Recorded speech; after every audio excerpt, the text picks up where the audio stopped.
السلام علیکم ورحمۃ اللہ وبرکاتہ۔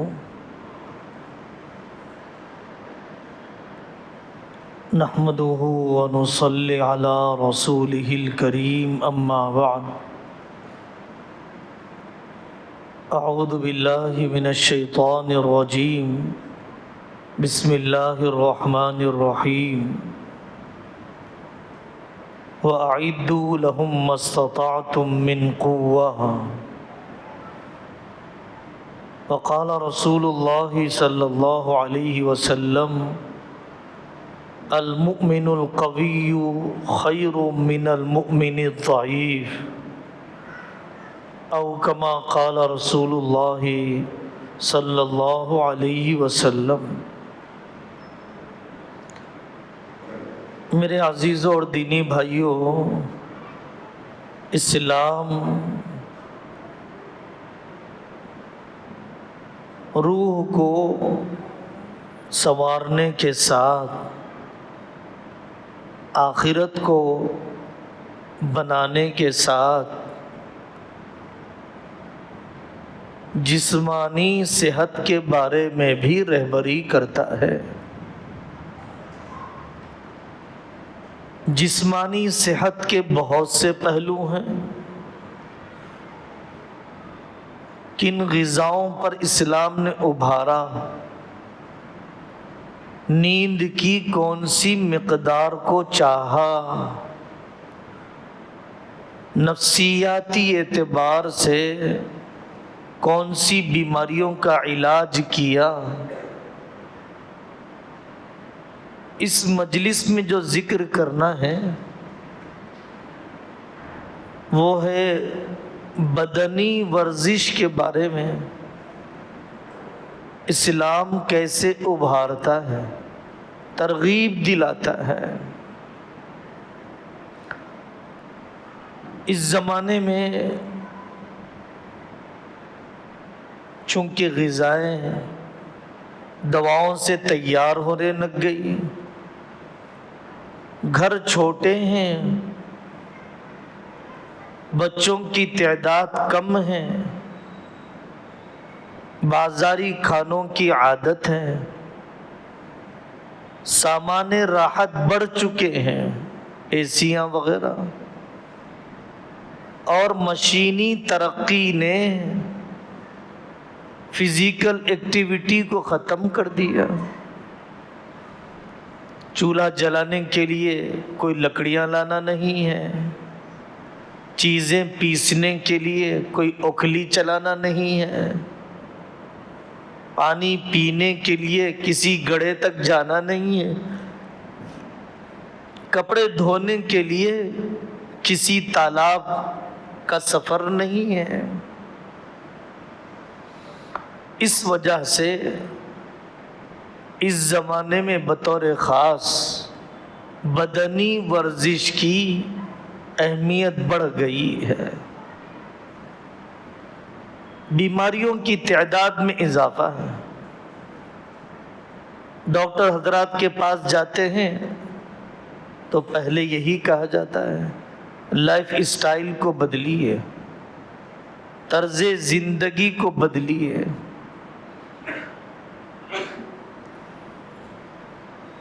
فزیکل ایکٹیویٹی ہو، اور جو چیزیں جسم سے نکلنے کی ہیں وہ پوری نکل جائے۔ پسینہ نکلنے کا ہے، پیشاب پاخانہ نکلنے کا ہے۔ اگر یہ تین چیزیں اندر رہ جاتی ہیں تو جسم مزید بیماریوں کا شکار ہو جاتا ہے۔ اب سنیے، حضرت رسول اللہ صلی اللہ علیہ وسلم نے بدنی ورزش کے بارے میں کیا ہدایات عطا فرمائی۔ حضرت عبداللہ بن عمر بن عاص ایک صحابی ہیں، ان کو آقا صلی اللہ علیہ وسلم نے فرمایا صم وافطر، روزہ رکھا بھی کر، کبھی بے روزہ بھی رہا کر، قم ونم، تہجد بھی ہونی چاہیے، نیند کی مقدار بھی پوری ہو، فَإِنَّ لِجَسَدِكَ عَلَيْكَ حَقًّا، تمہارے جسم کا بھی تم پر حق ہے. ضرور دین کے کام کیجیے، مدرسے میں پڑھائیے، امامت کیجیے، تبلیغ میں جائیے، ذکر اذکار کیجیے، رفاہی کام کیجیے، لیکن اپنے جسم کو بھی وقت دیجیے. دوسری روایت حضرت رسول اللہ صلی اللہ علیہ وسلم نے فرمایا المؤمن القوی خیر من المؤمن الضعیف، طاقتور ایمان والا کمزور ایمان والے سے بہتر ہے.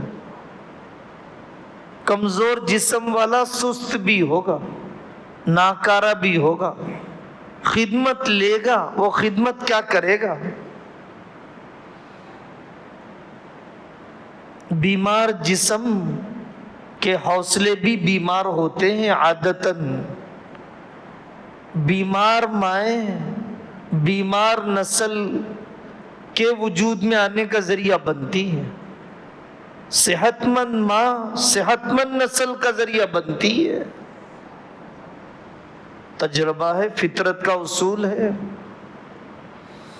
حضرت یوسف علیہ السلام کے بھائیوں نے حضرت یعقوب علیہ السلام سے کہا ذهبنا نستبق وتركنا يوسف عند متاعنا، ہم نے اپنے بھائی یوسف کو سامان کے پاس بٹھا دیا اور ہم دوڑ لگانے چلے گئے. حضرت یعقوب علیہ السلام نے دوڑ لگانے سے نہیں روکا.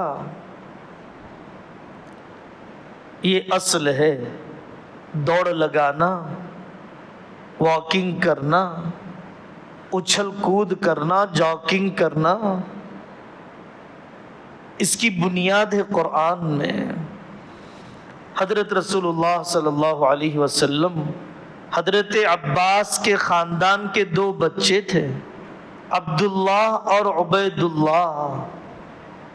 ان کو مقابلہ کرواتے، کون پہلے بھاگے گا، کون پہلے میرے سے آ کر ملے گا. دوڑ لگواتے تھے ان سے. تبوک سے واپسی ہو رہی تھی. صحابہ کرام نے پوچھا کہ یا رسول اللہ ہم دوڑ لگانا چاہتے ہیں. تو آقا صلی اللہ علیہ وسلم فرمایا ان شئتم، چاہو تو ضرور دوڑ لگاؤ.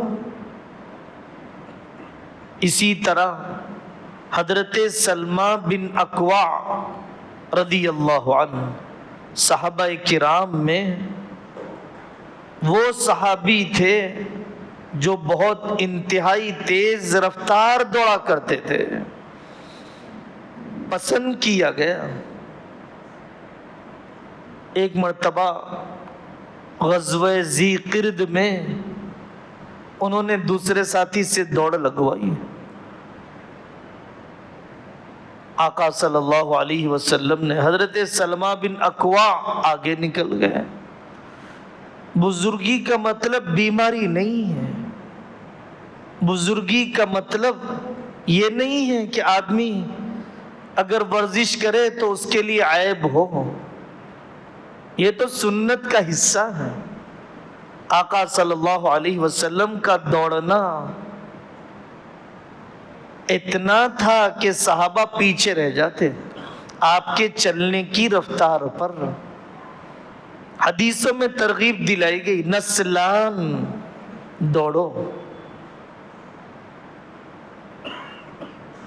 غذاؤں کی بے احتیاطی ہے، جسموں کے جغرافیہ کا بے ڈھنگا پن ہے،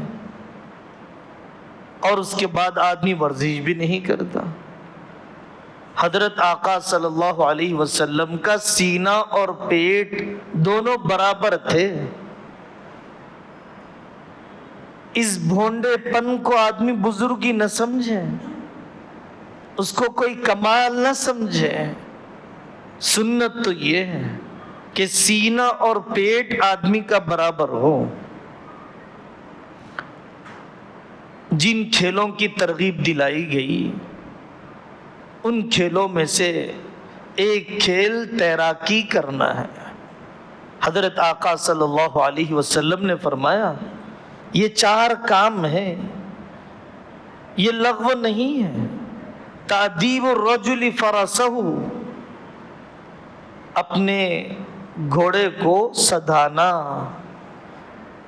اور وملاعبتہ اہلہ، اپنی گھر والی کے ساتھ دل لگانا، ورمیہ بین الغرضین، نشان لگانا تیر کا، وتعلیم السباحۃ، تیراکی سیکھنا، تیراکی سکھانا۔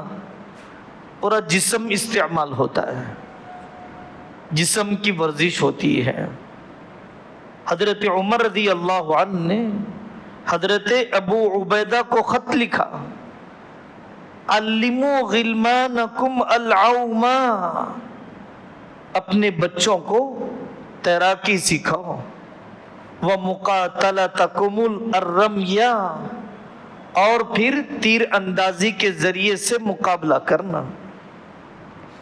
پہلے جو ٹیوٹر رکھے جاتے، مؤدب رکھے جاتے، حضرت عمر بن عبدالعزیز رحمۃ اللہ علیہ نے مؤدب لوگوں کو ہدایت دی کہ جن کو پڑھا رہے ہو ان کو ورزش بھی کرو۔ من تعلم الرمی ثم نسیہ فلیس منا، کہ جس نے تیر اندازی سیکھا اور اسے بھول گیا تو ہم میں سے نہیں ہے، وہ کامل مسلمان نہیں ہے۔ یہ کہا گیا۔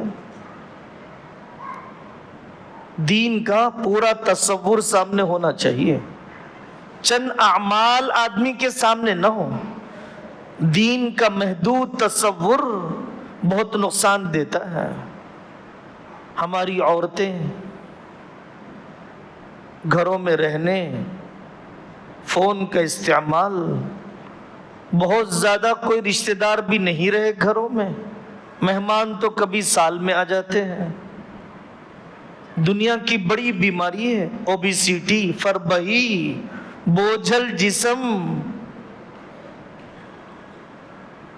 پردے کا مطلب یہ نہیں ہے کہ کبھی دھوپ میں بھی نہ بیٹھیں، پردے کا مطلب یہ بھی نہیں ہے کہ پردے کے ساتھ ورزش بھی نہ کریں۔ حضرت نبی پاک صلی اللہ علیہ وسلم نے امی جان حضرت عائشہ رضی اللہ عنہا کے ساتھ سفر میں دوڑ لگائی۔ حضرت تھانوی رحمۃ اللہ علیہ کی تحریر ہے۔ اگر حدیث میں نہ ہوتا تو لوگ اسے بے وقاری سمجھتے کہ اپنی بیوی کے ساتھ میں کیسے دوڑ لگاؤں۔ کائنات کے سب سے زیادہ حیا والے، بزرگوں کے بزرگ، اور وہ دوڑ لگا رہے ہیں۔ تو میرے عزیزوں، بیماریوں کو وقت دینے، دواؤں پر خرچ کرنے، اعمال میں کمی لانے، کاہلی کی پرورش کرنے سے بہتر ہے کہ بدنی ورزش کے لیے وقت دیا جائے۔ حضرت تھانوی رحمۃ اللہ علیہ سوانح اٹھا کر دیکھیے، بزرگوں کی سوانح کے سارے پہلو دیکھنا چاہیے۔ آپ فجر کے بعد چہل قدمی کے لیے نکلتے، کیسی زبردست صحت اللہ نے انہیں دی۔ کیا کمزور صحت والا 800 کتابیں لکھے گا، روزانہ کے کم از کم 25 خطوط کا جواب دے گا، دن بھر کے آنے والے واردین و صادرین مہمانوں کو ان کی شان اور مقام کے مطابق حق ادا کرے گا؟ کیا بیمار جسم صحت مند ذہن کا مالک ہو سکتا ہے؟ کیا عبادتوں کی وہ مقدار ہوگی جو امام ابو یوسف کی تھی، احمد بن حنبل کی تھی؟ دن میں 200 رکعت، 300 رکعت۔ حضرت مولانا عمر صاحب پالنپوری رحمت اللہ علیہ، جنہوں نے اپنی آنکھوں سے دیکھا، ایک عالم نے جن کے خطاب سے فائدہ اٹھایا، 3 گھنٹے نہ تھکنے والا، قدرت الہی، دعوت دین میں ڈوب کر جو بیان کرتے تھے، چہل قدمی کا معمول تھا۔ اس زمانے میں ہمارے عالمی اکابر ہیں جنہوں نے اپنا معمول بنایا، آدھا گھنٹہ 1 گھنٹہ اپنی صحت کے لیے وقت نہ دے تو پھر وہ بیچارہ دین کا میدان بھی چھوڑنے کے لیے راضی ہو جائے۔ ہاں، یہ شرط ضرور ہے کہ بے پردگی نہیں ہونی چاہیے، بے ستری نہیں ہونی چاہیے۔ یہ شرط ضرور ہے کہ میوزک سے بچیں، ساتھ میں ورزش کرنے والے ساتھیوں کو بتدریج ذہن بنائیں، اپنے کان میں روئی رکھ کر جائے، جسم کی نمائش مقصود نہ ہو، دوسروں پر ظلم کرنے کا جذبہ پنپ نہ رہا ہو، حق تلفی نہ ہو رہی ہو، فرض نمازوں میں کوتاہی نہ ہو، بے مقصد جیم نہ کیا جائے، قانون کی رعایت ہوگی۔ ویڈیو بنانے کی لت آدمی نہ لائے، باہمی جھگڑے کے موقع پر استعمال کرنے کا جذبہ نہ ہو۔ ان سب شرائط کے ساتھ، ان سب مسائل کی رعایت کرتے ہوئے ضرور آدمی کو، مردوں کو، عورتوں کو، لڑکوں کو، لڑکیوں کو بدنی ورزش کے لیے وقت دینا چاہیے۔ ہمارے حضرت مولانا احمد عبید الرحمن اطہر صاحب، اللہ تعالیٰ انہیں شفا عطا فرمائے، وہ جب بھی بات کرتے ہیں ایک عنوان ہوتا ہے کہ لوگوں اپنی صحت کے لیے وقت دو۔ ہم اسکولوں کالجوں میں جاتے ہیں تو دوسرے اصلاحی بیان تو بعد میں سے، پہلے بتاؤ کس کس نے ناشتہ کیا اور کیا ناشتہ کیا۔ 4 سال سے یاد دہانی کر رہے ہیں، آج بھی 25% بچے ناشتے کے بغیر آتے ہیں۔ کیسے ہیں یہ ماں باپ؟